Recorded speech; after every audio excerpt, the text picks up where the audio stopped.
Boa noite a todos. A mensagem é Convites de Sheila. Carga desnecessária.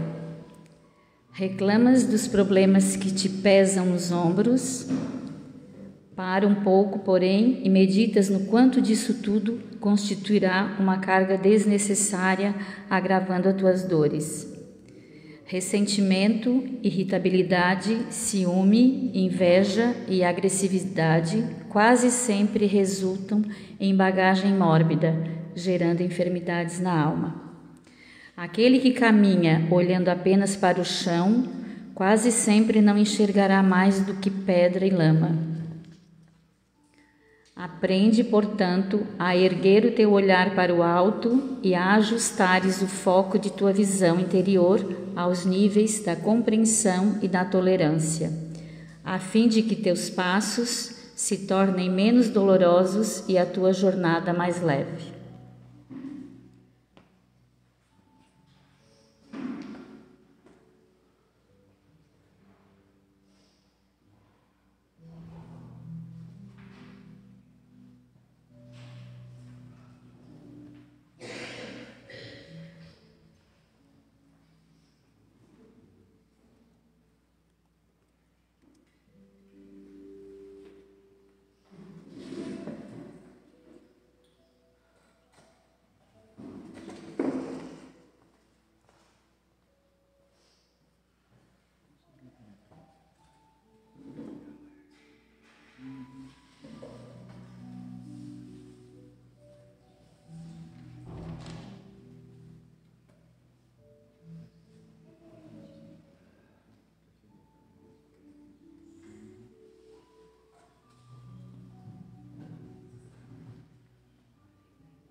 Boa noite a todos, sejam todos bem-vindos, sintam-se abraçados com muito carinho, com muito amor, com muita dedicação. Vamos fazer uma prece. Eu convido a todos para levar o pensamento a Deus, aquele que tem o domínio das suas emoções. Podem fechar os seus olhos.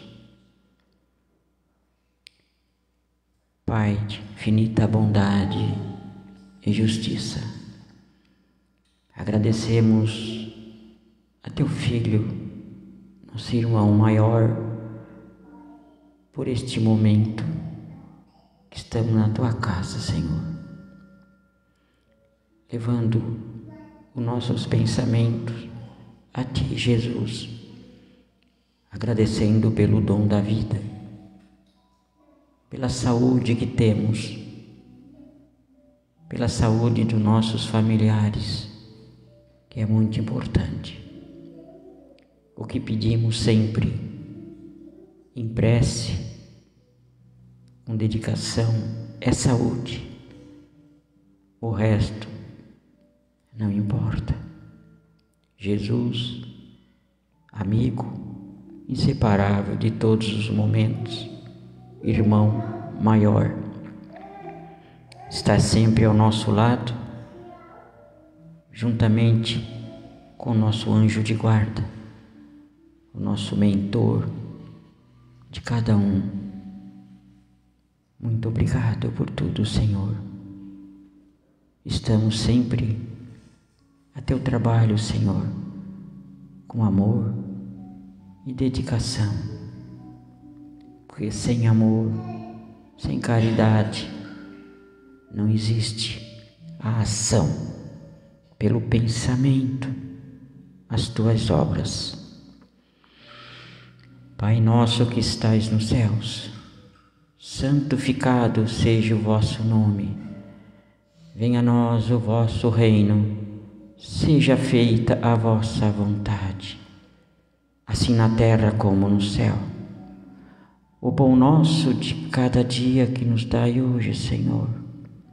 Perdoai as nossas ofensas, assim como nós perdoamos a quem nos tem ofendido. E não deixeis cair tentação, mas livrai-nos do mal, Senhor. Porque teu é o reino, o poder e a glória para todos sempre.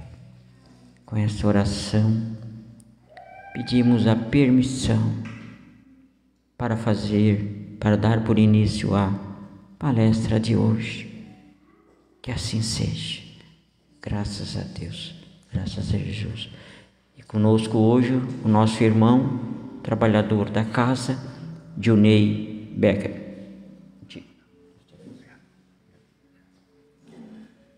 Então, novamente, boa noite a todos. Sejam bem-vindos a essa casa, sintam-se acolhidos e abraçados.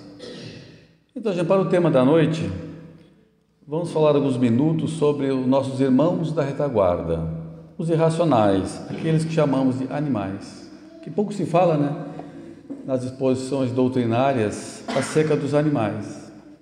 Então, hoje vamos falar alguns minutos sobre isso, tendo como diretriz o livro dos Espíritos, a Gênese e também o Céu e o Inferno, também obras básicas do Espiritismo. Então, muitas vezes, por falta de observação, de meditação, até de interesse, o homem se sente um ser à parte da natureza. Os animais são à parte e ele é um ser à parte, criado diferente. Como lá na Bíblia tem aquela passagem que diz, né, que Deus criou o homem à sua imagem. Então, tomado ao pé da letra, então de fato o homem se sente ali um ser à parte da criação. Muitas religiões, inclusive, até negam que os animais têm algum tipo de alma, que tem um princípio espiritual que sobreviva à matéria. E muitas vezes é por falta de raciocínio mesmo, falta de observação. São religiões que passam o tempo envolvido em seus rituais, onde raciocinar não faz parte da sequência, não faz parte. Aquela carinha de flagelado, de pidão. Então há um sentimento naquilo ali. Até aquele cãozinho ficou famoso, né, abraçando ali a veterinária, quem resgatou, não lembro agora. Então a gente vê pelaquela carinha que ele está pedindo alguma coisa, que tem um ser ali que sobrevive à matéria, né, que tem estou precisando de ajuda. Mas a matéria não faz isso. Tem que ser algo além da matéria para ter esse comportamento. Então lá nas questões 606 e 607 do Livro dos Espíritos, pergunta-se se os animais têm alma, e esclarecem os Espíritos que tanto a alma do homem quanto a alma dos animais emana do mesmo princípio. Então, nós e os animais tivemos a mesma origem, sem nenhum tipo de privilégio, nada especial, todos a mesma origem. Isso não significa que possa acontecer a tal da metempsicose, que é uma crença de algumas religiões, de que o espírito humano possa reencarnar em corpos de animais. Esse já não faz nenhum sentido, que ele fere a razão. Porque nós, o espírito humano, nós temos que vir à escola terrena e reencarnar em criaturas cada vez mais sofisticadas. Ou seja, no material escolar cada vez mais sofisticados, que forneça material para eu evoluir, para eu aprender. Não faz sentido, por exemplo, um espírito do nosso nível reencarnar no corpo de um coelho. Para que serve? Ia servir para quê? Tem que ser um ser com possibilidades de trabalhar. Só quando o símio, o macaco, começou a andar de pé, que ele libertou as mãos para trabalhar, é que um espírito mais evoluído podia reencarnar nele, porque tinham ferramentas para trabalhar. Então, nessa longa fieira evolutiva, nunca se regride. Nós nunca vamos reencarnar em espécies inferiores da retaguarda, é sempre dali para frente. Ou seja, um material escolar cada vez mais sofisticado, cada vez mais evoluído. E na questão 597 do Livro dos Espíritos, pergunta-se se os animais possuem uma certa inteligência, que lhes dá uma certa liberdade de ação, haverá então nos animais algum princípio que independa da matéria? A resposta é sim, existe e também está sujeito à evolução, assim como o homem. Então os animais vão evoluir através das reencarnações, assim como nós. Desencarnam e voltam novamente para a escola terrena. É claro que os animais não têm consciência disso. Eles não escolhem qual espécie animal que eles vão reencarnar, eles não sabem nada disso, não têm consciência nem da própria existência. Então, provavelmente, são espíritos humanos que trabalham lá na espiritualidade nesse setor, o setor da reencarnação dos animais. Ou seja, são espíritos que trabalham ligados à natureza, mas voltados aos animais. Então, essa é uma daquelas luzes, daqueles bicos de luz, que é o Espiritismo, que vem nos esclarecer esse aspecto referente aos animais. Que nenhuma religião faz isso, nenhuma filosofia trabalha com isso, esclarece tão bem de forma racional os animais, o que eles são, de onde vêm e para onde vão também. Então, muitas vezes é falta de observação. A gente percebe que eles têm afetos, que eles têm uma certa inteligência, que eles têm gostinhos, têm um livre-arbítrio muito reduzido, mas tem um pequeno livre-arbítrio também. Eles têm muitos atributos também que às vezes nós não percebemos. Eles têm o atributo da curiosidade, da fidelidade, sentimento de maternidade, de vida social também. Então basta observar com atenção e com vontade também. Então, como disse Emmanuel, espírito amigo de Chico Xavier, seu mentor e amigo, disse que os animais são como irmãos da retaguarda. Não são um ser à parte, eles chamam de irmãos da retaguarda. E a nossa composição orgânica do material escolar é idêntico. Na verdade, não se consegue nem distinguir uma gota de sangue de um outro mamífero e do homem, se não for por instrumentos. A olho não se consegue distinguir. A composição dos nossos ossos é a mesma, só muda a conformidade. Então, o nosso material escolar é praticamente idêntico. Então, o homem, então, ele está para os animais apenas como um superior hierárquico, e não como um ser à parte da criação. Então, nós somos a continuidade dessa fieira evolutiva.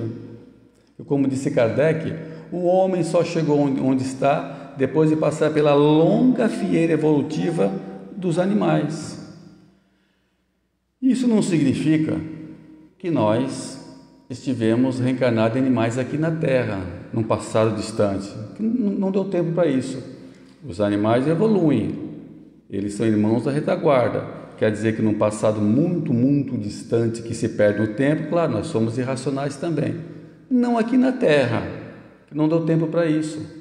A Terra tem 4 bilhões e meio de anos, que não é nada diante da evolução. Nem mesmo os animais que nós conhecemos aqui hoje, nosso cãozinho, nosso bichinho de estimação, também não serão criaturas humanas aqui na Terra ainda, porque também não dá tempo para isso. Quando nossos animais de estimação forem espíritos humanos, a Terra nem existirá mais.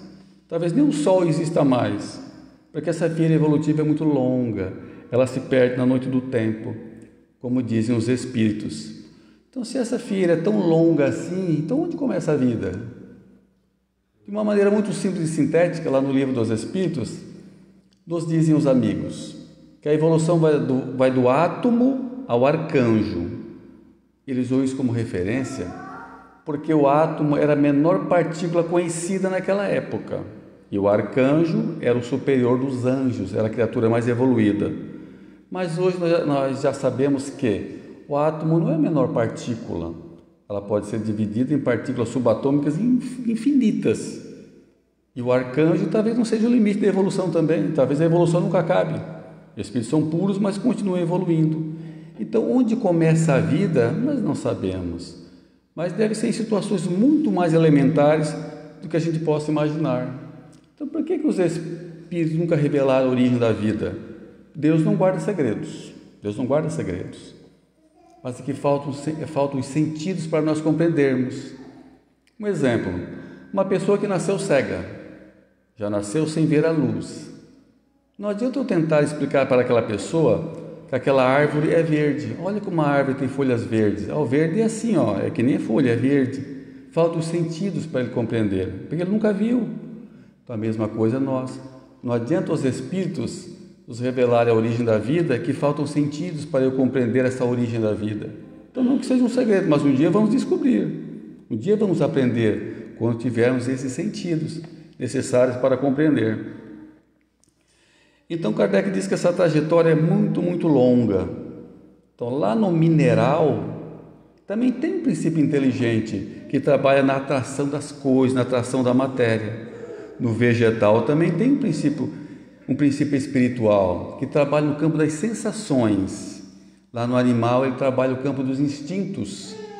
Já no homem, ele trabalha o campo da razão e dos sentimentos. E o anjo trabalha com as coisas divinas. Então a safieira é muito longa. O tamanho da safieira nós não sabemos. O tamanho dela é infinito. Só sabemos que é longa. Então nós nem sequer sabemos aqui na Terra quais são os animais mais evoluídos.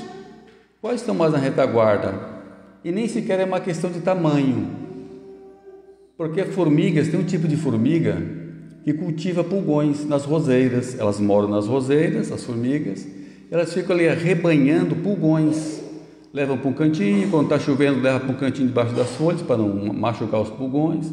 Os pulgões secretam uma substância muito doce. Então elas ficam cuidando dos pulgões das formigas.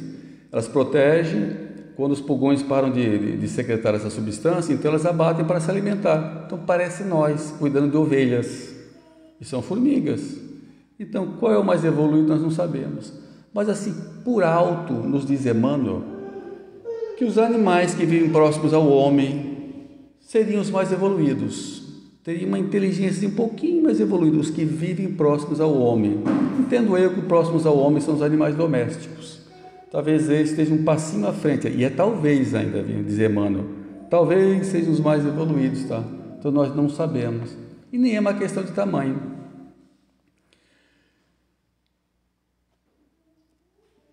Então, se a alma dos animais, ou melhor, se os animais têm alma e que sobrevive à morte, o corpo se acaba e essa alma vai para onde dos animais?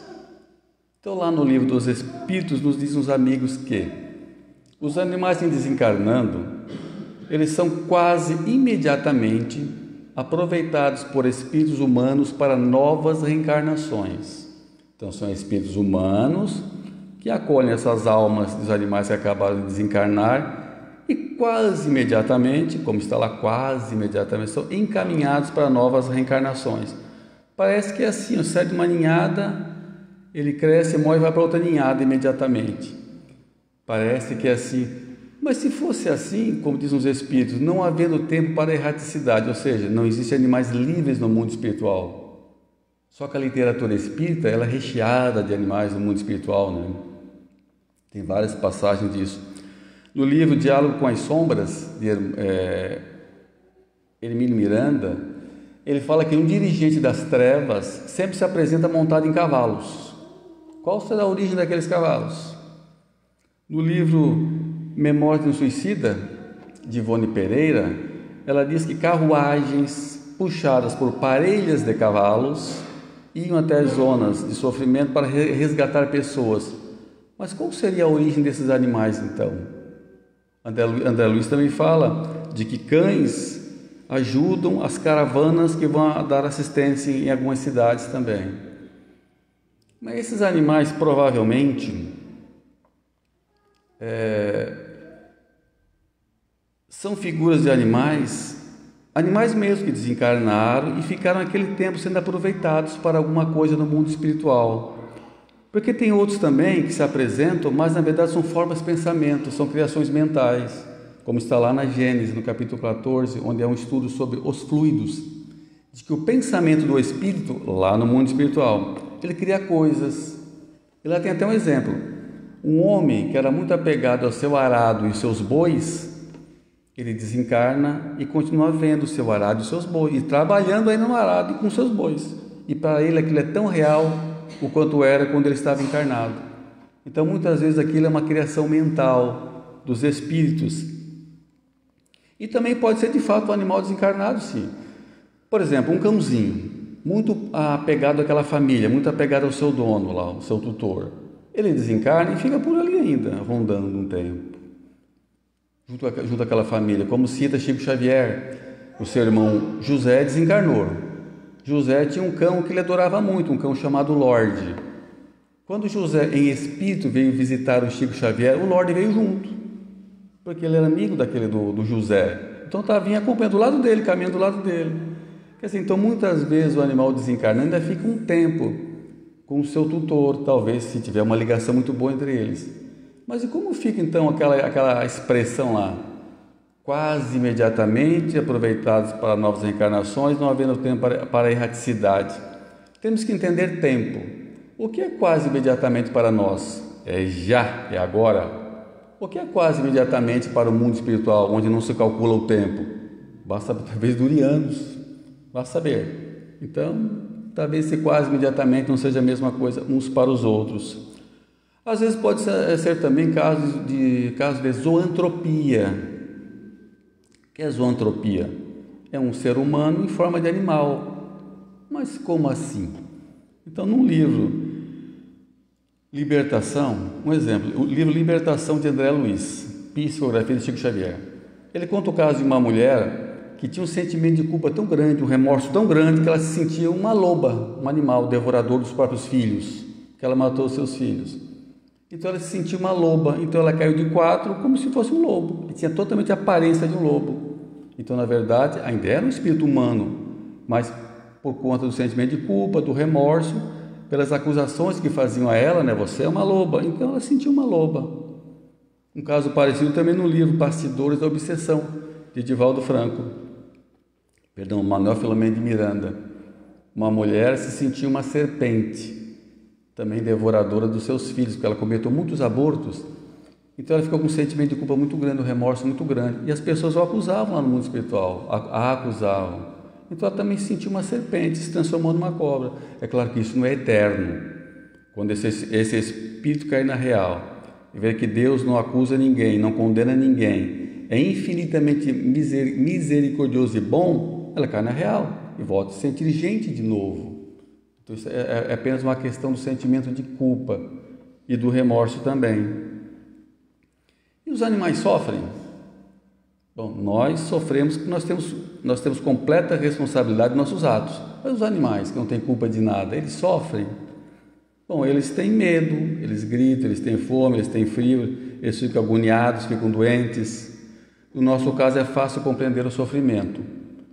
É fruto da minha conduta, de hoje ou do passado, porque eu conheço o que é certo e o que é errado, eu sei o que é o bem e o que é o mal. Então, no nosso caso, é fácil de compreender. Mas só que sofrimento e dor são diferentes. O que é dor? Dor é uma coisa inevitável que vem da natureza dizendo que alguma coisa está errada. Alguma coisa tem que mudar. E sofrimento é a minha postura diante da dor. Então são coisas diferentes. Então, os animais progridem como o homem, é uma pergunta no Livro dos Espíritos. Eles progridem como o homem pela força das coisas e pela força das coisas morais? A resposta é não, eles progridem somente pela força das coisas. Então os animais não estão sujeitos à expiação. Então os animais não sofrem pelo seu erro. Eles não têm culpa de nada. O problema é que nós temos uma ideia de que qualquer sofrimento tem uma coisa kármica. Por exemplo, nasceu uma criança com defeito físico. Então ela é um espírito, cometeu muitos erros no passado. Mas não é bem assim. Porque muitas vezes o próprio espírito pede aquela situação para ser mais favorável à sua evolução. Então nem todo defeito é um erro do passado. Então nem todos os animais que nascem com defeito cometeram um erro no passado, senão não faria o menor sentido. Eles não têm culpa de nada. Então é justamente a fome que obriga o animal a caçar. E a chuva obriga a procurar um abrigo. Então, é essa força das coisas que vai levando ele a evoluir. Ele vai acumulando experiências em todas as reencarnações. Então, por que os animais passam por certas necessidades pela dor, se eles não têm culpa de nada? É porque toda evolução pede trabalho, toda evolução pede esforço. Como diz Emmanuel, ninguém evolui por osmose. Um exemplo para nós. Nós sabemos que perdoar é bom, só que perdoar para nós é doloroso. O orgulho dói, o orgulho machuca, perdoar é uma coisa muito dolorosa para nós. Mas eu sei que o resultado do perdão, o que é? A paz de espírito. Para eu chegar até esse ponto, a paz de espírito, eu tive que passar pela dor de ter que perdoar. Eu tive que sufocar o meu orgulho também. Os animais também. Eles evoluem passando pelas dificuldades da vida, mas não que aquilo seja uma imposição de alguma culpa, algum resgate que eles tenham que passar. Então, nem nós, e nem os animais, nós evoluiríamos se passássemos a vida inteira só deitado num pasto, curtindo o sol. Não, tem que ter trabalho sim. E quanto ao sacrifício dos animais? Também está lá no Livro dos Espíritos. Nós sabemos que no caso do homem, a eutanásia é um crime, porque nós sabemos que aquele tempo de sofrimento daquela criatura é o que ela mais precisava para curar uma doença muito maior, uma dor muito maior que já estava na alma dela. Aquilo é importante para a evolução daquela criatura. Às vezes aquele segundo a mais de sofrimento é a cura de séculos de uma dor que ela já tinha na alma. Mas no caso dos animais, eles não podem jamais, que tem uma consciência muito restrita, eles não têm consciência de nada, não respondem por nada, então eles não podem de forma alguma ser mantidos em uma situação de limitação e sofrimento descabido. Por exemplo, nós temos um cãozinho que nós adoramos, mas já está bem velhinho, ele está ceguinho, ele mal consegue andar, não sente cheiro de mais nada, é cheio de dores. E ele não tem que passar por tudo isso. Ele não está em provas e expiações. Ele tem direito de reencarnar e ir para um corpinho novo de novo. Ele não responde por nada. Então é algo a ser pensado. É um animal que nós gostamos, mas manter em sofrimento é algo a ser pensado. Se não há mais nenhuma terapia, nenhum tratamento a ser feito, mantendo aquele estado de sofrimento, de dor. Então, os animais é diferente. Tá? No caso do ser humano, a eutanásia é ridícula, é um crime grave. Mas um ser irracional é algo a ser pensado. Nós temos que respeitar os animais, como diz Emmanuel, como verdadeiros irmãos da retaguarda, mas não significa que nós temos que manter situações daninhas. Nós, por exemplo, nós matamos animais peçonhentos, nós combatemos ratos, mosquitos, ou seja, é a nossa segurança.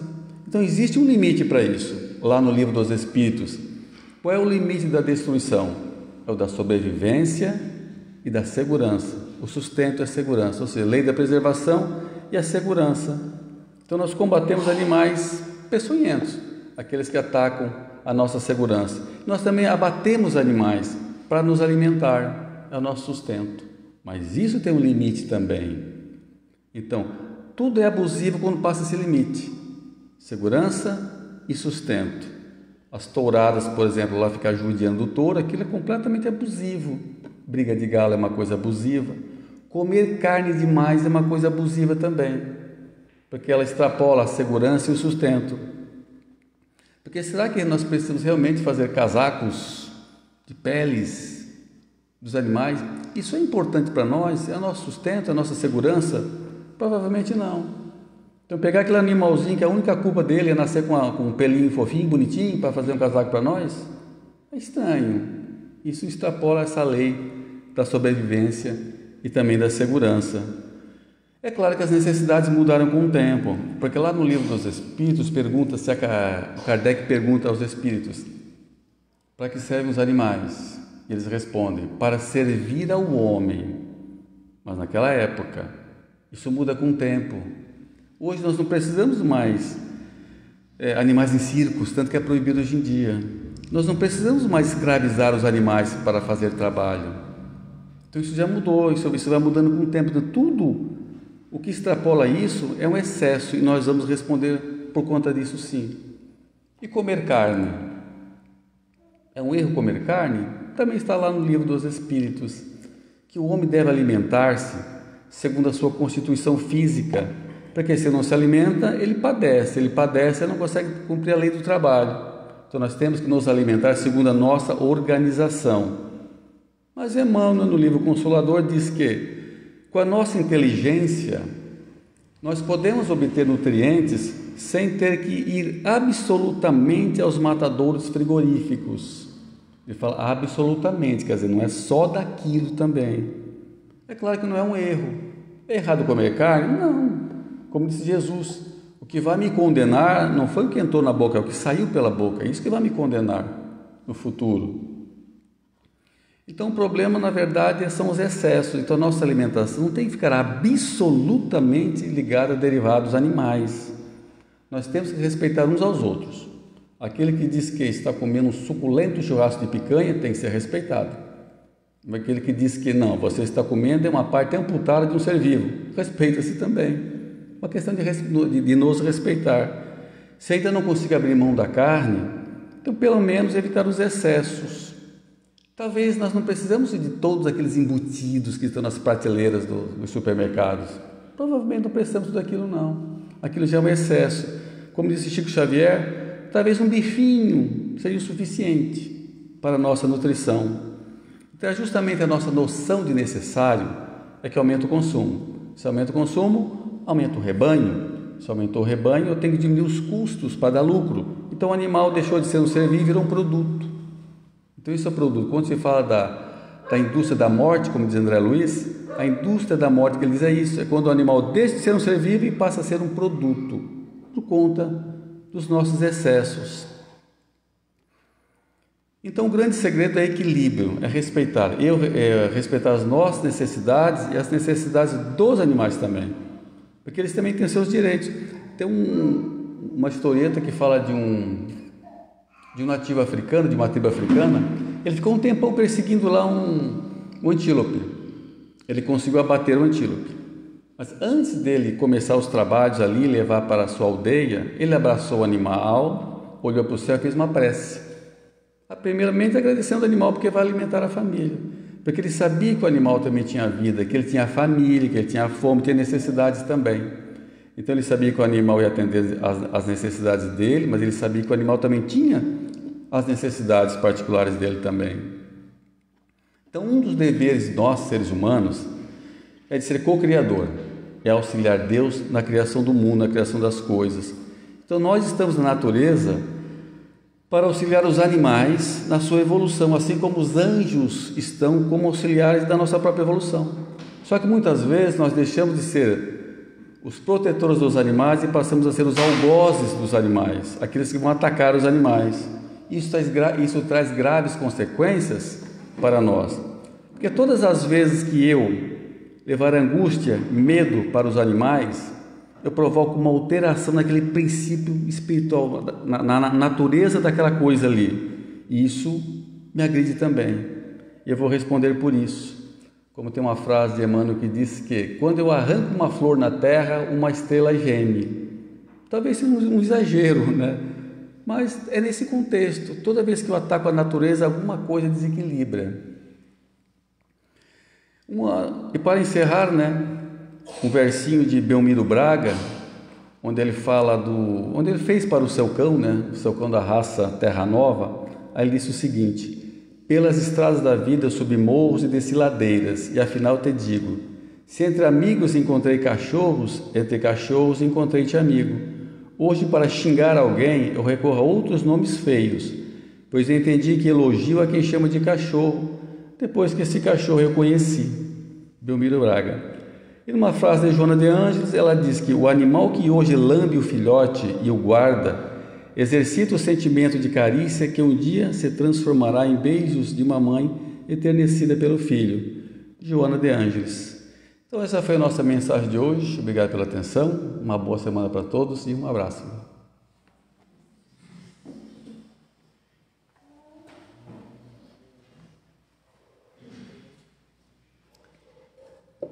Convido os irmãos a levar o seu pensamento a Deus, fazer uma prece íntima em agradecimento por essa palestra, por esse momento, levando o seu pensamento ao seu familiar, a sua esposa, ao seu esposo que estão em casa, que possamos orar por as pessoas que estão doentes em hospitais, que possamos orar por as pessoas encarceradas, Senhor, pelos flagelados desse mundo e do Rio Grande do Sul.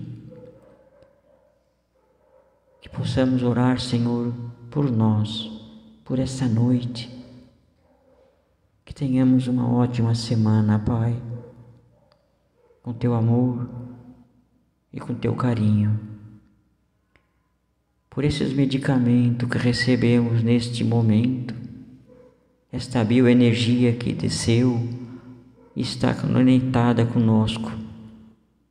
Muito obrigado, Pai, por o Teu Filho Jesus está sempre ao nosso lado. A espiritualidade maior, juntamente com o nosso anjinho de guarda, de cada um. Muito obrigado, Pai.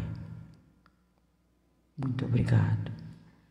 Pai nosso que estais nos céus, santificado seja o vosso nome. Venha a nós o vosso reino, seja feita a vossa vontade, assim na terra como no céu. O pão nosso de cada dia que nos dai hoje.